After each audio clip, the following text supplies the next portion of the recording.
Hello, everyone. Now let's turn our attention to talking about the middle childhood period, the aspect of cognitive development that involves language and literacy. As you may recall, vocabulary builds tremendously fast in the early childhood years. By the time most children are 6 years of age in the United States, they know most of their basic vocabulary and they know most of the grammar of their first language. They may even speak a second or a third language, because as we know, there's a sensitive period for learning language in the early childhood years, meaning you can learn it more easily at that time. In middle childhood, between the ages of 6 and 11, words become much more important for academic achievement, and most instruction in traditional public schools involves a flexible language system. Therefore, we often come into contact with children who are very bright and have a lot of potential, but because of a language impairment, could have a hard time demonstrating what it is they understand, or even because of their language problem, understanding the concepts that are being taught to them if they are only engaged in a language way. So some of the emphasis in education in the elementary years on project-based learning or collaborative learning activities is all about trying to scaffold or support language learners who, for whom that method of learning doesn't come as easily. So during the middle childhood years, we see that language becomes much more flexible. People begin to speak in abstract terms when you're engaging with people in middle childhood age. School-age children can comprehend those metaphors and will enjoy humor that is built on puns or unexpected answers and metaphors. So this newfound cognitive flexibility to think about something not in its concrete objective sense, but in more of a metaphorical, big picture, inferential sense is a really important aspect of language development during this time. Now, metaphors are often very culturally specific and they build on your language base. So metaphors are going to make sense to children based on the ones they've been taught within their culture. The aspect of language that refers to the social use of language, the day-to-day social communication that we all engage in, is called pragmatics. And during middle childhood, pragmatic skills grow incrementally, just exceptionally, they explode. During the middle childhood years, the child begins to understand that you should adjust the words you use to the situation that you're in. So in other words, you learn what kinds of language to use with a teacher, what kinds of language to use with your peers. You may use different words with your friends than you do with your parents. So understanding the contextual or social appropriateness of language is part of what kicks in during the middle childhood years. It's also a time that is described as really having to do with nonverbal communication being a hidden code, in the sense that we begin to rely more on gestures and affective expressions, the way we express emotions, accompanied with language. And as children get into the elementary years, emotional and social cues are influencing the ways they communicate much more richly than they did as preschoolers. Approximately 1 out of every 4 school-age children in the United States have a home language other than English, so that English is the second language that they're learning. What this involves is what we call code switching, where you need to go back and forth between the primary language at home and then the primary language at school or in the community.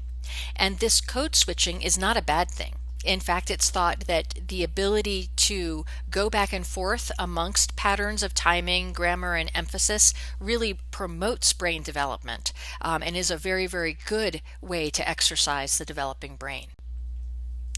In fact, the ability to code switch has been correlated with academic achievement. So as children learn more than one language at home, you see increases in many of their cognitive skills. No differences in brain scans are detected if you're learning two languages in the first 3 years, but we do see more and more children functionally becoming bilingual during this time period. So while we do not yet have the technology to pick it up on brain scans, we see bilingual children making strong cognitive gains during this developmental period in the way they behave and learn. If a child is required to learn two languages, there's a lot of research that helps us understand the best way to support a child in a bilingual home. The language learning depends a lot on the child's innate capacity, how rich the home environment is, and how well a teacher can make a connection with a child who is speaking another language. You may hear a couple of different terms in this field. There are ELLs, which are English language learners, and when an English language learner is brought into public school in the United States, they often recommend an immersion into both the first language and the new language. So an immersion in the new language so you can connect it with the language you already have. There's another way of approaching this, and that's through bilingual education, where you overtly do instruction in two languages simultaneously. So it has less to do with what's being spoken at home. You're just teaching the child two languages at the same time. Then there's also the approach that's taken when English is considered the second language, or ESL. This often is accompanied by no use of the first language, which in an English language learner model, we still keep that language and we immerse in the second language. In the ESL movement, you do intense instruction with the new language and you don't use the previous language. Now, there are also a lot of social and cultural factors that influence the development of language during the middle childhood period. So children who come from lower socioeconomic neighborhoods tend to have smaller vocabularies or simpler vocabularies and tend to speak in shorter sentences. We also know that language ability is correlated with the size and connectivity of the hippocampus, which has a lot to do with memory. And the strength of the hippocampus is strongly related to the prenatal care, the nutrition, and any sorts of toxins that might be in the environment. So if a child grows up in a house that has lead in the paint, it's the hippocampus that is most vulnerable to this, and the hippocampus is involved in remembering language, and therefore we would expect to see a child exposed to lead having difficulty meeting language milestones. In addition to the physical factors that are going on, the mother's education has a strong influence on a child's ability to learn language. And the more books that are in the house, the more that a parent reads to a child, the greater gains we see in language development. So expectations also have an influence on language learning in middle childhood. As an adult sets those expectations kind of at a high level and gives a lot of positive feedback, we tend to see language learning happen more quickly.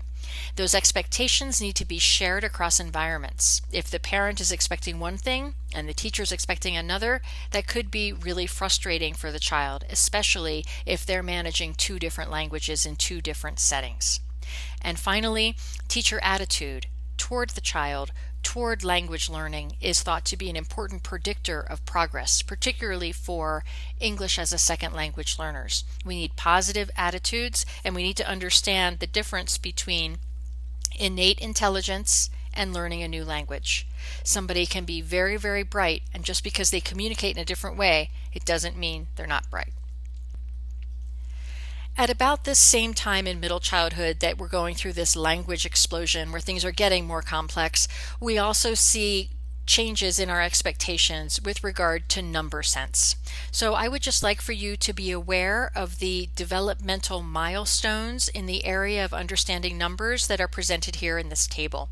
So for example, you should be able to count to 20 independently by the time you're 4 to 5, and you should understand that counting involves a one-to-one correspondence between an object and a number. By the time you're 6, most people can count to 100. understand relative terms like bigger and smaller, and can do basic subtraction, like one digit addition and subtraction. By around 8 years, approximately second grade, you should begin to subtract two-digit numbers, and the concepts of multiplication and division are introduced.